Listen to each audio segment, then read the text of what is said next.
je suis un autre toi-même.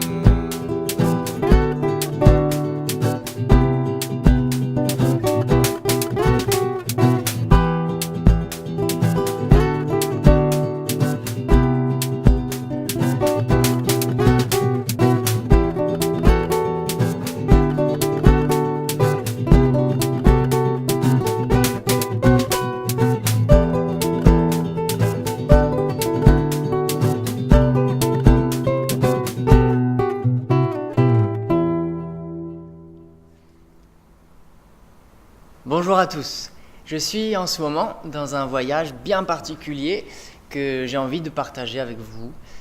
Un voyage où en fait mon corps, mon âme et mon esprit commencent à se réunifier à travers l'être que je suis, Ludo.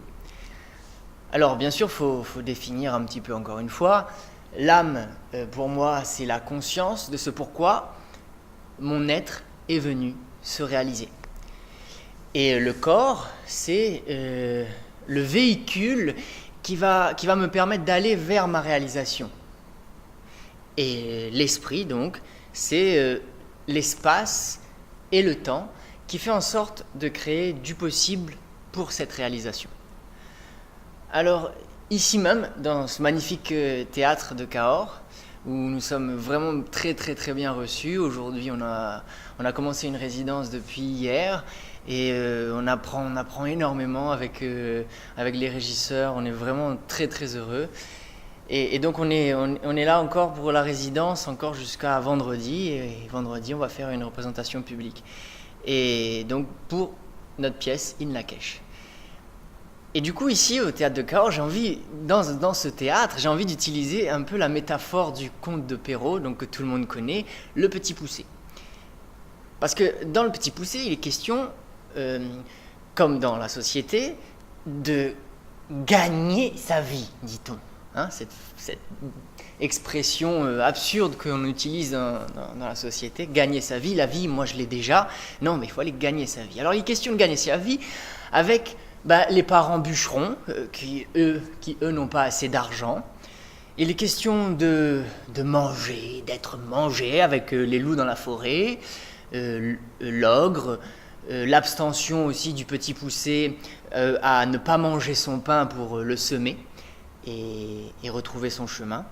Il est question aussi de sortir des cadres de comportement, car le Petit Poucet, il espionne aussi ses parents, il berne l'ogre, il ment à sa femme, il vole les bottes de l'ogre. Et tout ça, bien sûr, c'est interdit dans la société. Ce n'est pas bien, Petit Poucet, hein ? Alors, je vous raconte pas les autres personnages du conte, eux, ils mangent et puis ils dorment. Point. Je ne fais pas le rapprochement pour la société, ça c'est très clair. Alors, nous avons tous besoin de manger, d'accord, et ça, j'apprends rien à personne. Hein. Il y a toutefois des gens qu'on appelle les respirianistes, qui, eux, ont réussi à se nourrir de lumière, disent-ils. Mais bon, ce n'est pas ça dont j'ai envie de vous parler aujourd'hui. Donc, se nourrir est donc un besoin vital pour donc la plupart des gens.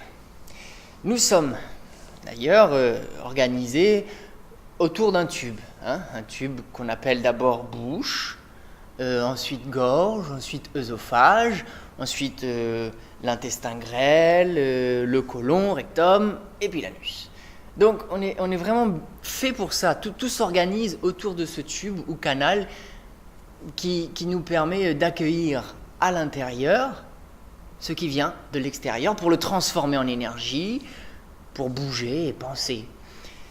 Donc, on est vraiment fait pour ça. Et donc, si on se posait la question, si nous accueillons à l'extérieur ce qui vient de l'intérieur, bon, vous allez me dire, ça c'est vomir, hein, mais vomir sur le plan physique. Mais on n'a pas qu'un corps physique. Nous ne sommes pas qu'un corps physique. Hein. On a aussi ce qu'on appelle, on peut dire, l'aura. Donc, on peut parler aussi sur le plan psychique. Et ça, pour moi, c'est la nourriture de l'âme. Et donner à vivre à notre âme ce qu'elle est venue vivre ici, dans la matière. Nous sommes dans notre âme comme nous sommes dans notre réalité en fait. Et si donc, je reprends la question, si donc nous accueillons à l'extérieur, dans notre réalité, donc notre âme, ce qui vient de l'intérieur, le désir de l'âme. Alors, ceux qui tiennent les rênes du système dans lequel on vit, eux, ils ont très très bien compris qu'en contrôlant ce que nous ingérons pour nous nourrir physiquement, ils ont le pouvoir de nous garder dans un état de dépendance éternelle, je dirais. C'est comme aussi des oiseaux qu'on met souvent en cage et qu'on rend dépendants de graines qu'on leur donne. Si l'oiseau un jour a la chance de pouvoir s'évader, il ne saura plus comment se nourrir en dehors de la cage. Car il aura perdu son instinct de base qui est de simplement chasser pour manger. Et chanter aussi, important. Eh bien, voilà, on est un peu comme ces oiseaux, finalement, parce que le système agit complètement de même sur nous. Mais en fait, on veut pas l'admettre. Et on dit d'ailleurs que, de toute façon, faut savoir vivre avec son temps et que ça ne sert à rien de vouloir jouer aux hommes et aux femmes préhistoriques pour retrouver cette soi-disant autonomie. Bon, voilà, s'il y a pire ailleurs, dit-on aussi. Bon, d'accord, je suis relativement d'accord avec ça, moi aussi. Il ne s'agit pas d'aller jouer à ce genre de jeu, mais est-ce qu'on est vraiment capable encore aujourd'hui de déterminer ce qui est essentiel pour nous ? Est-ce qu'on est capable de comprendre réellement la valeur des choses ? Je pense que nous avons perdu en grande partie la valeur des choses au profit d'un confort qui nous rend esclaves. La valeur d'une marche pieds nus sur la terre, la valeur d'un feu qui va nous aider à transformer nos aliments, ou bien qui va nous réchauffer. La valeur d'ôter une vie animale pour le manger. Bien que je ne sois pas d'accord avec cette idée de tuer un animal, mais vous voyez, ceux qui achètent la bête, comme on dit, sous cellophane, eux, ils ont plus aucun rapport avec le vivant, faut le dire. Il y a aussi la valeur d'aimer un être, non pas pour s'en accaparer, mais d'aimer un être pour sa liberté, etc., etc. Il y a des tonnes de valeurs comme ça qu'on peut retracer. Est-ce qu'on peut dire que si demain le système s'écroule, je peux absolument continuer à vivre en dehors de mon métier, en dehors même de mes habitudes, avec des valeurs qui me sont propres ? Moi, je doute qu'il y en ait beaucoup qui répondent au tac, et sincèrement, bien sûr que oui. Donc voilà, en fait, on n'est pas notre métier. Nous sommes des êtres uniques, qui venons expérimenter communément le changement de la matière à travers un corps qui, lui, mûrit dans un temps qui nous donne un repère, donc passé, présent, futur. Mais nous venons surtout, je pense, expérimenter une chose bien précise que notre âme, l'âme de chacun connaît très bien et que nous écoutons du coup très très peu. Juste en ayant l'impression, quelques matins au réveil, on se réveille, on a une sensation que notre âme nous a envoyé des messages, mais bien trop compliqués pour comprendre. Et ça, justement, c'est là où je veux en venir. La nourriture du corps a pris le dessus sur la nourriture de l'âme. Eh bien oui, notre âme aussi a besoin de se nourrir d'expérience pour évoluer et pour l'instant, elle essaie de trouver sa nourriture comme elle peut dans nos rêves les plus enfouis. Alors, bien sûr aussi, j'ai besoin de nourrir mon corps aussi, mais si je dois y laisser mon âme, alors là, franchement, non merci, quoi.